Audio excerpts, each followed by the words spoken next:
Hello everyone, welcome to R by study for civil services. Myself Alka Pandey. तो दोस्तों, हम शुरू कर रहे हैं आज से आपके upcoming UP PCS, UP R O exam के लिए पेड क्विज।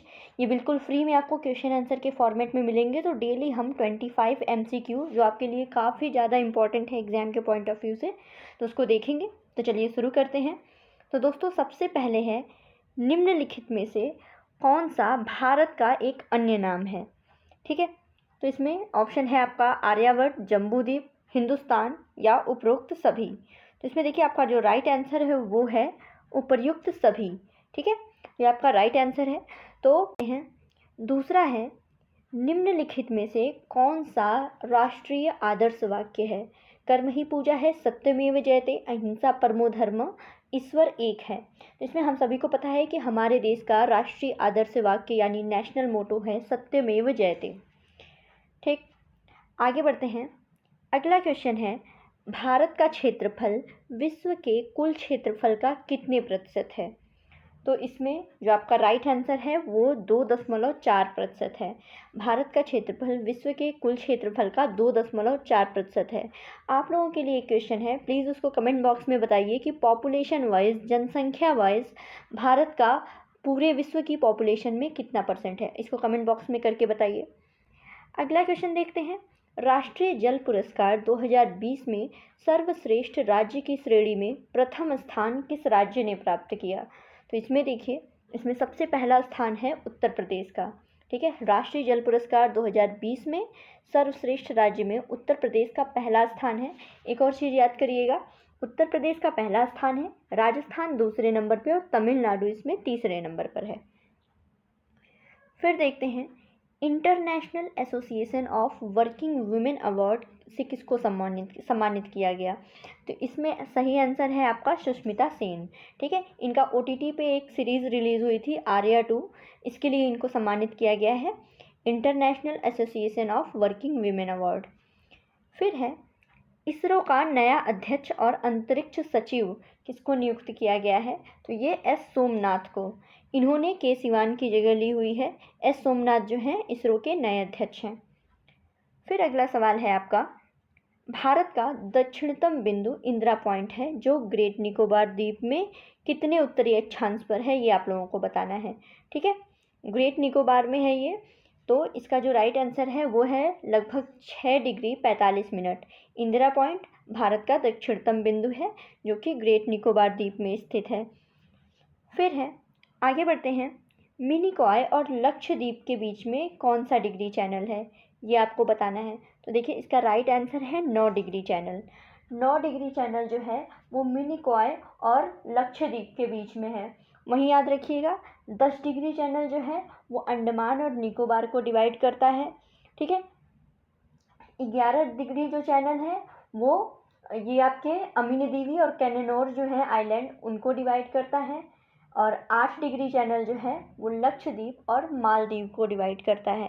ठीक, 11 डिग्री अमीनदीवी कैनेनोर, 10 डिग्री अंडमान और निकोबार के बीच में, 9 डिग्री मिनिकॉय और लक्षद्वीप के बीच में, और 8 डिग्री जो है वो लक्षद्वीप और मालदीव के बीच में स्थित है।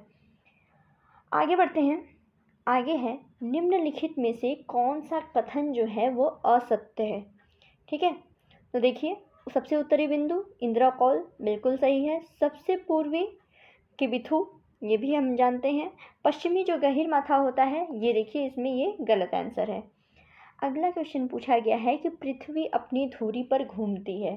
ठीक है, ये काफ़ी ज़्यादा इजी क्वेश्चन है, ऐसे एग्जाम में दे देता है। एक एक बिल्कुल आपके सामने बिल्कुल परोस के क्वेश्चन दे देगा, बिल्कुल आपको थोड़ा सा ध्यान देना है। तो पृथ्वी अपनी धुरी पर घूमती है वेस्ट टू ईस्ट, यानी पश्चिम से पूरब की ओर।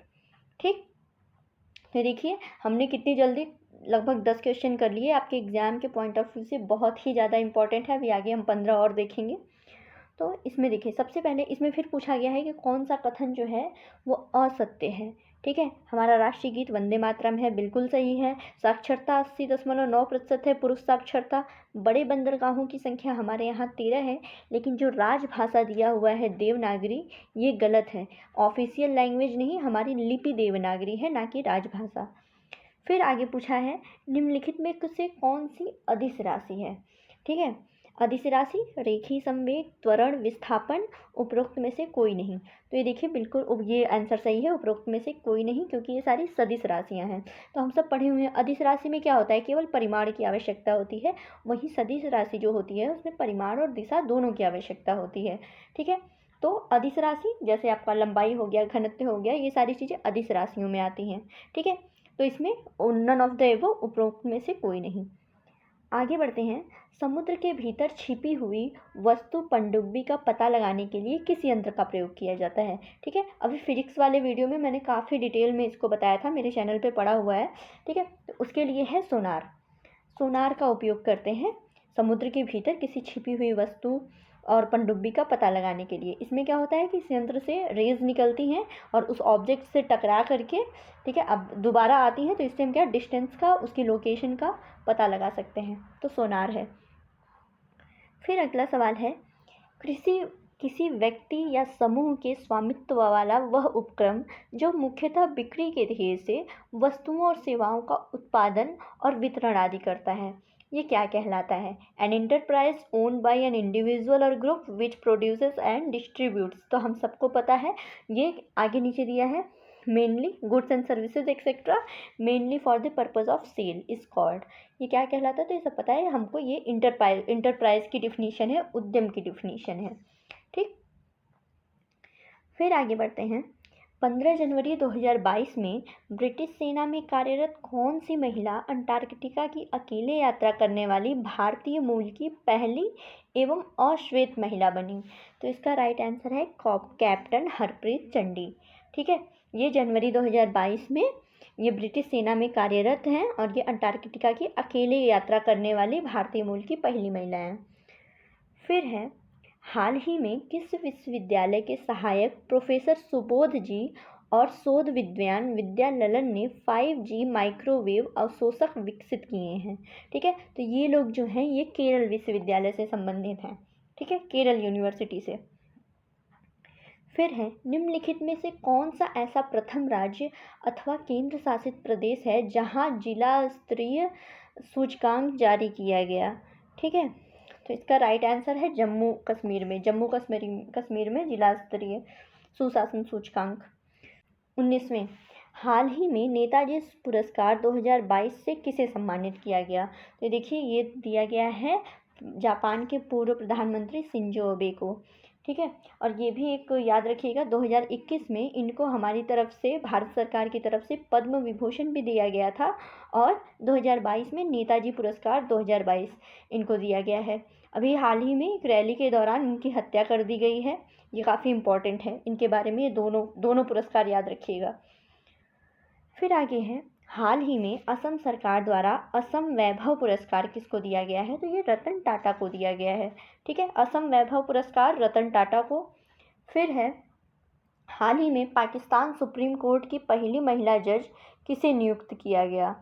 तो ये हैं आयशा मलिक को पाकिस्तान सुप्रीम कोर्ट की पहली महिला जज।